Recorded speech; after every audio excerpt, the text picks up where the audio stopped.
Hello and welcome to class 10. Oh geez, I'm Asmita, your English educator, and yes, I know exam बस आने ही वाला है, so I'm here with your final strategy. But before I get started with it, you have to be honest with me. अगर आप honestly ये questions का answer नहीं करोगे तो आप strategy ठीक से follow नहीं कर पाओगे. तो मुझे बताओ, have you read all of your literature chapters? पढ़ लिए हैं एटलीस्ट एक बार? Yes, very good. क्या आपने अपनी सारी पोम्स एटलीस्ट एक बार पढ़ ली हैं? Yes, very good. अगर आपने इनमें से एक पर भी नो बोला है तो मैं आपको ये बोलूँगी कि आपका फर्स्ट स्टेप आज के आज ये होना चाहिए कि एक शॉट में बैठ के आप सब कुछ पढ़ लो, चाहे आपको बीच बीच में ब्रेक लेना पड़े, दिमाग आपका गर्म हो जाए. You have to read at least all of your literature chapters and poems at least once. ठीक है, एक बार ही आपको पढ़ना पड़ेगा, समरी से शॉर्टकट से काम नहीं चला पाओगे, तो पढ़ो. ठीक है. नेक्स्ट, आपको अपने सारे ग्रामर के कॉन्सेप्ट समझ में आ गए हैं? क्या आपने अपने लेटर का फॉर्मेट मेमोराइज कर लिया है? क्या ये चीज़ हो चुकी है? If yes, very good. If not, then it's not too late for this. Literature के चैप्टर्स पढ़ने के लिए लेट हो चुका है, ये बात मैं मानती हूँ, लेकिन आप अभी भी कैचअप कर सकते हो.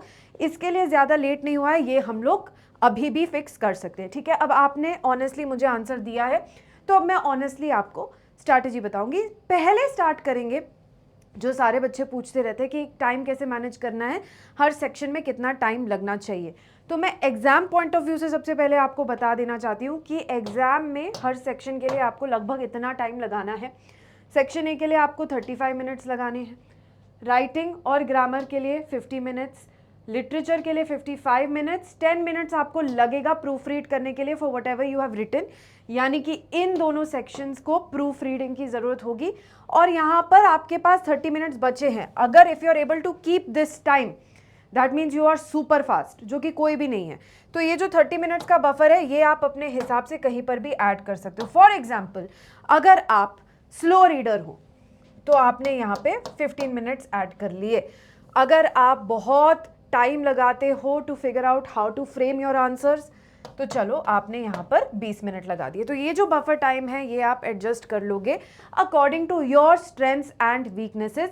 लेकिन बेस टाइम, जो आपका प्रपोर्शन है कि टाइम कैसे डिवाइडेड है, वो इस हिसाब से लगभग होना चाहिए एग्जाम में. ओके, तो अभी रीडिंग से स्टार्ट करेंगे प्रेपरेशन स्ट्रैटेजी. आइडियली आपको क्या करना चाहिए था? आइडियली आपको सैम्पल पेपर्स और अनसीन टेक्स्ट से रीडिंग पैसेजेस प्रैक्टिस कर लेने चाहिए थे. अभी तक अगर आपने नहीं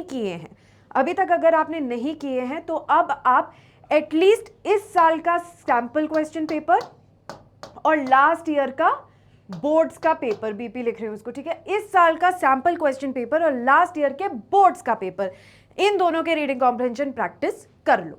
राइट अवे डू इट. ठीक है, ये दोनों आपको करने हैं और कोई रिसोर्स मत देखो. इस साल का सैम्पल क्वेश्चन, लास्ट ईयर का बोर्ड का पेपर. ठीक है, आप जब रीड करते हो फोकस ऑन कीवर्ड्स. ठीक है, और ये स्ट्रैटेजी मैं अभी आपको डिटेल में बताऊंगी जब हम लोग एक प्रैक्टिस करेंगे. ठीक है, but when you are solving these, keep that strategy which I am about to tell you in mind. Exam में कैसे अप्रोच करना है रीडिंग सेक्शन को, ये भी एक बार ही देख लेते हैं. सबसे पहले आप क्वेश्चंस को एक बार ही देख लोगे, ताकि आपको पता है कि आपको पैसेज में क्या क्या ढूंढना है. रीडिंग टाइम होता है ना 15 मिनट्स, जल्दी जल्दी एक बार ही क्वेश्चंस में नजर मार ली. कोई भी क्वेश्चन फर्स्ट पैसेज नेक्स्ट या passage first question next strategy full proof नहीं होती है. आपको बैक एंड फोर्थ करते रहना पड़ेगा. आप क्वेश्चन पे जाओगे, पैसेज पे आओगे, पैसेज पे, ये होता रहेगा. ठीक है, तो ये मत सोच के चलना कि एक बार ही मैंने पैसेज पढ़ लिया फिर मैं सारे क्वेश्चंस कर लूंगी, या एक बार ही क्वेश्चंस पढ़ लिए तो पैसेज से सारे आंसर्स मिल जाएंगे. That is not possible. You will have to keep going back and forth, so you will have to manage your time accordingly. आपको परफेक्ट करनी है अपनी स्किम एंड स्कैन टेक्निक, जो मैं अभी आपको बताऊंगी. एंड जब आप आंसर कर रहे हो क्वेश्चंस एग्जाम में, आपको कॉपी पेस्ट नहीं करना है. You have to change it to your own words.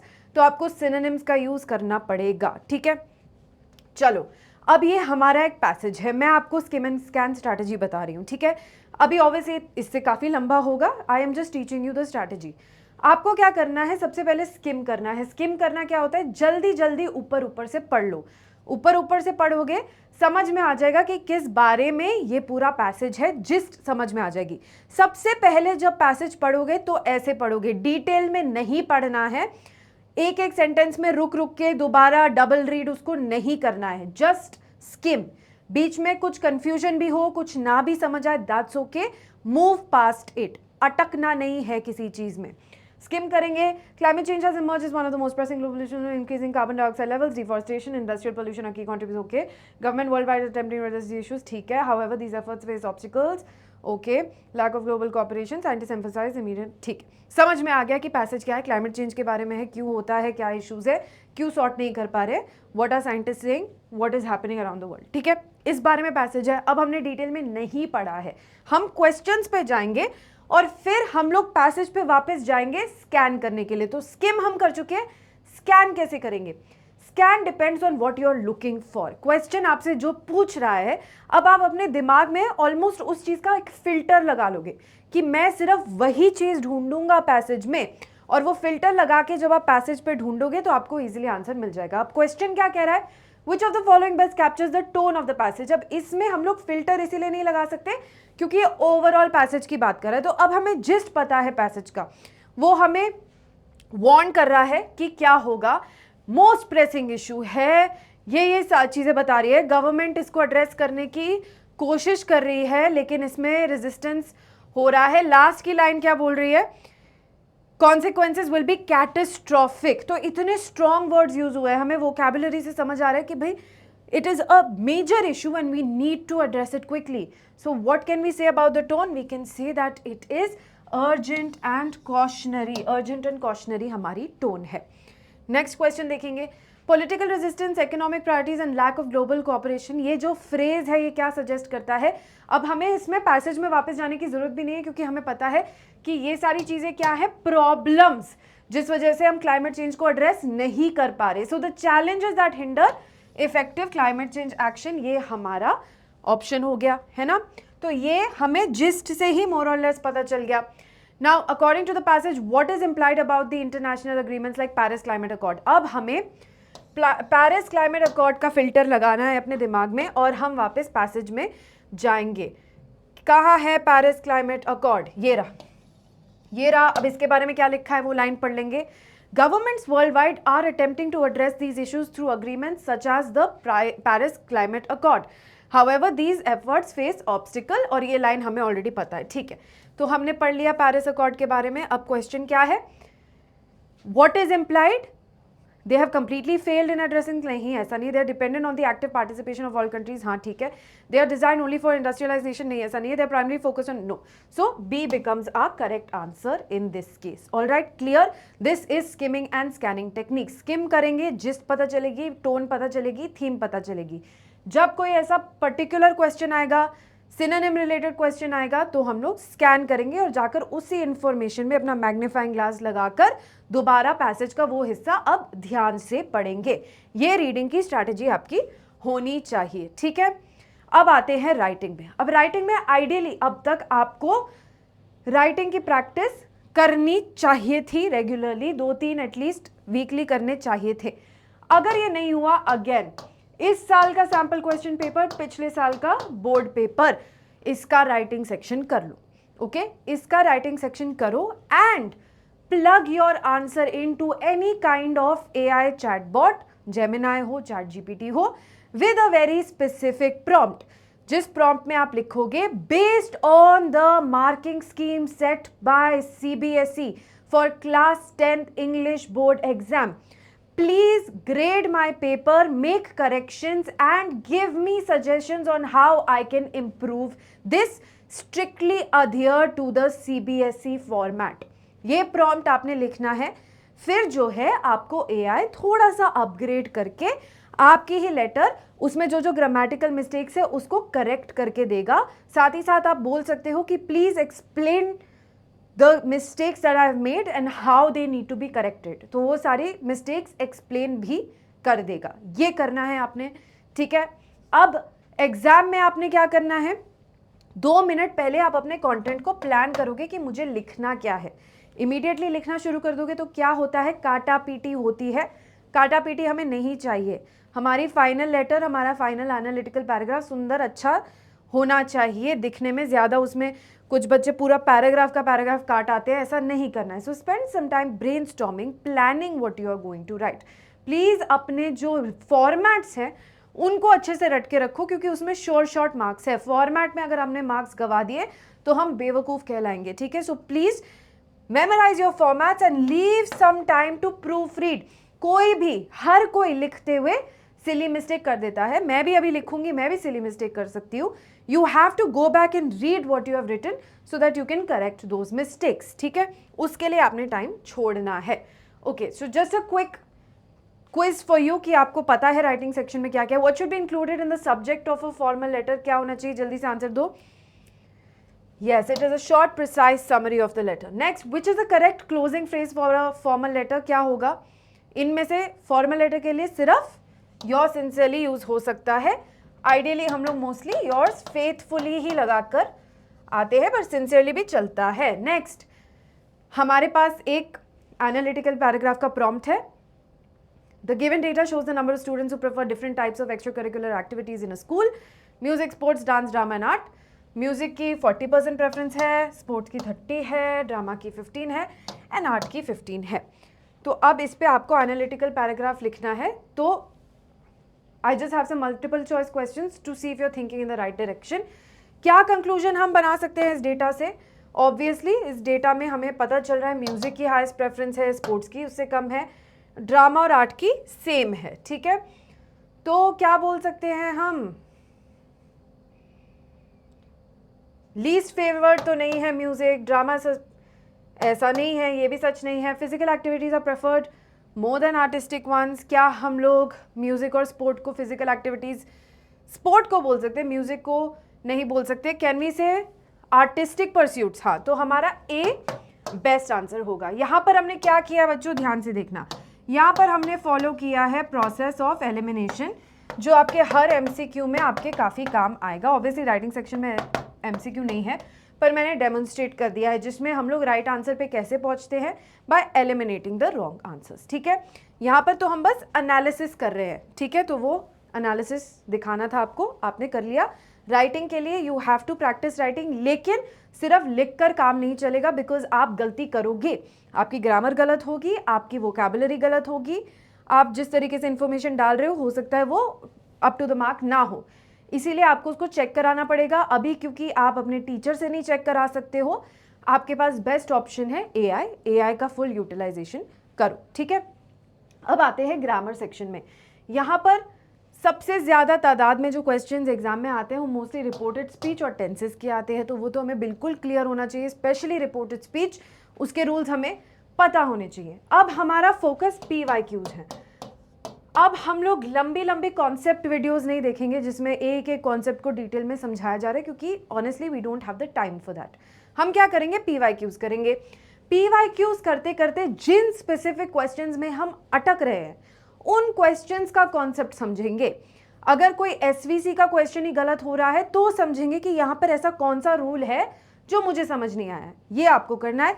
Again इसमें आप इस साल का sample question paper, last year का बोर्ड पेपर, और क्योंकि ग्रामर के क्वेश्चंस कम है, आप लास्ट ईयर का सैम्पल क्वेश्चन पेपर और पिछले से पिछले साल का बोर्ड पेपर भी ले सकते हो.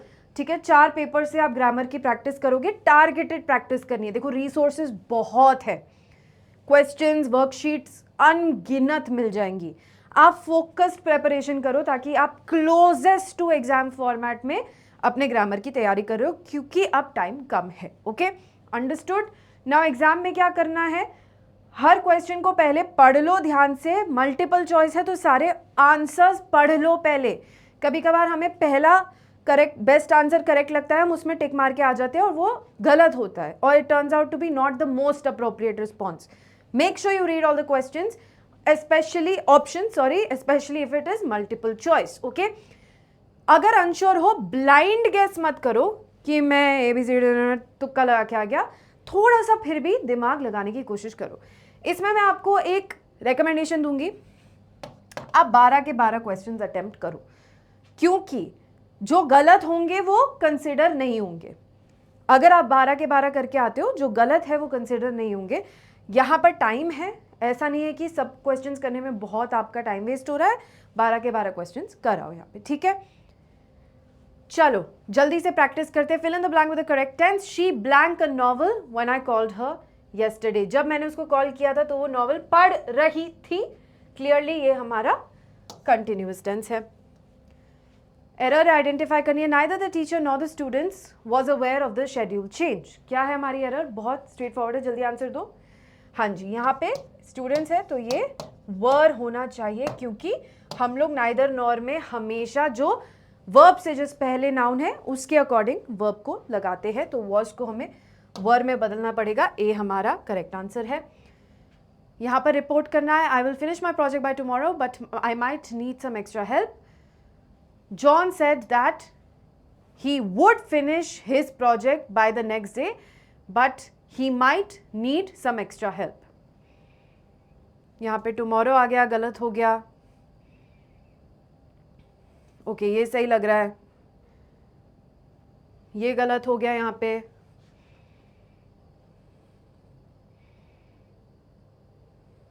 ये गलत हो गया यहाँ पे. ठीक है, तो सब में हमने गलती ढूंढ ली. रिपोर्टेड स्पीच के एमसीक्यूज में बेस्ट हैक ये होता है कि आप पहले अपने आप से उसको रिपोर्ट करो और फिर मैच करो कि आपने जिस तरीके से रिपोर्ट किया है उससे कोई ऑप्शन मैच हो रहा है कि नहीं. ये फुल प्रूफ तरीका है. दूसरी चीज़, आप जिनको गलत आंसर्स मान रहे हो उनमें आपको ढूंढना पड़ेगा कि गलती क्या है. जब आपको शॉर्ट पता चल जाए कि ये गलती है, मतलब कि वो 100% गलत हो गया है. ये अच्छी स्ट्रैटेजी है ताकि आप गलती ना करो. फाइनली अब हम आते हैं हमारे लिटरेचर के पोर्शन में. मैंने आपको क्या बोला? चैप्टर्स आपको सारे पढ़ने पड़ेंगे, पोएम्स आपको सारी पढ़नी पड़ेंगी. अगर ऐसा हो रहा है बीच में कि कुछ चैप्टर्स कुछ ज़्यादा ही लंबे हैं, दिमाग नहीं लग पा रहा है, जैसे नेल्सन मंडेला का चैप्टर हो गया, सरमन एट बनारस हो गया, कि थोड़ा डीप है, बच्चे कंफ्यूज हो जाते हैं. कुछ की आप समरी से काम चला लो, but try to read as many chapters as possible. Okay, now here you should know theme, plot, character sketches for each chapter. अगर आप चैप्टर पढ़ के नहीं ये कर रहे हो तो आप समरी से ये तीनों चीज़ों को तो पक्का कर लो. ये आपको हर एक चैप्टर में पता होना चाहिए. ठीक है, होपफुली आप अपने टेक्स्ट बुक के क्वेश्चन तो कर ही चुके होंगे, तो अब आप सैम्पल पेपर और प्रीवियस ईयर बोर्ड पेपर के क्वेश्चन पर फोकस करो. ठीक है, एग्जाम में क्या करोगे?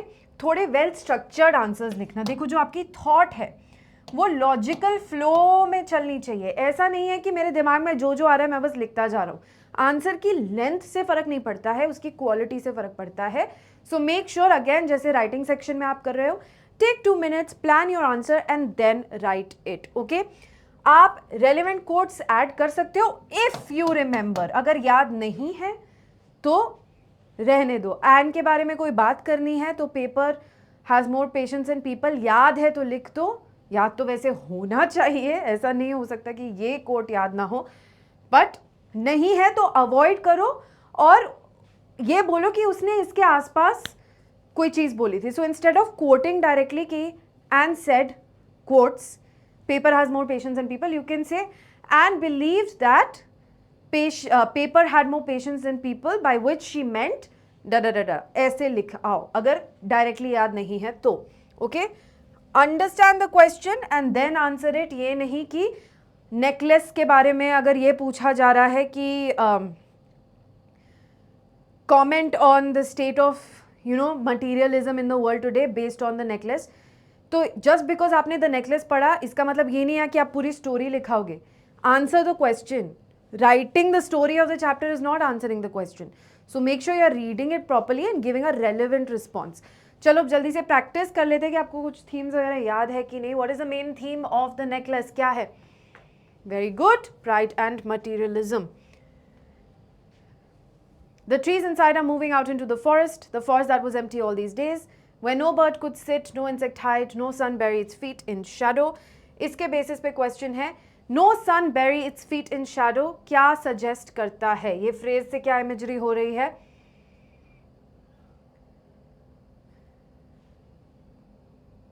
Very good, the forest lacks trees to create shadow. अगर गलत दिया था तो very bad. Now what literary device is most prominent in the excerpt? कौन सा लिटरेरी डिवाइस हम सबसे ज़्यादा यूज़ करते हैं? तो वापस एक्सेप्ट में आके देख लो. ट्रीज मूव कर रहे हैं, पर्सोनिफिकेशन है. Bird no insect hide, no sun bury its feet. तो काफ़ी हम लोगों ने इमेजरी तो है ही, पर उसके अलावा काफ़ी पर्सोनिफिकेशन देखने को मिल रहा है, ठीक है। तो क्या क्या पता होना चाहिए हमें? Themes, character sketches, basic plot, and for poems we also need to know the main literary devices. ये नहीं कि कोई obscure सा अजीब सा literary device भी हमें याद है, don't have to memorize everything, but main हमें recognize करने आने चाहिए, okay? Now before the exam क्या क्या करना है? grammar cheat sheets, summaries revise करनी है, letter एक standardize करके रख लो, यानी कि आप एक अपना basic opening और क्लोजिंग लाइन, मैं सजेस्ट करूंगी लेटर टू एडिटर के लिए फाइनल करके रख लो, क्योंकि लेटर टू एडिटर हमेशा एक ऑप्शन में तो आ ही जाता है, ठीक है। तो बेसिक आपके ओपनिंग क्लोजिंग लाइंस अगर आपके पास होंगे तो थोड़ा और कॉन्फिडेंस के साथ जाओगे कि कुछ नहीं समझ में आया तो इतना तो लिख कर आ ही सकता हूँ, ठीक है। प्रीवियस ईयर के रीडिंग पैसेजेस मैंने आपको बोला है प्रैक्टिस करने हैं, और टोन वर्ड्स आप थोड़े से मेमोराइज कर लो। ट्रेंड वर्ड्स अब इतने इंपॉर्टेंट नहीं रहे, क्योंकि एनालिटिकल पैराग्राफ का थोड़ा सा स्ट्रक्चर चेंज हुआ है, लेकिन फिर भी बेसिक पता होने चाहिए। टोन वर्ड्स आपको डेफिनेटली पता होने चाहिए। So here is a list of tone words. ये आप पोएम्स को डिस्क्राइब करने के लिए यूज कर सकते हो, एक्सट्रैक्ट्स को डिस्क्राइब करने के लिए यूज कर सकते हो, रीडिंग पैसेज की टोन पकड़ने के लिए यूज कर सकते हो। So please go through this, take a screenshot if necessary, okay, and all the very best to you. I am coming on this channel to help you prep, so make sure that you stick around. Subscribe to the channel if you haven't. आपको सारा schedule इस channel पे मिलेगा, but most importantly don't worry, everything's gonna be fine. अच्छे से prepare करेंगे, अच्छा करके आओगे एग्जाम्स में, okay? See you, take care, bye bye.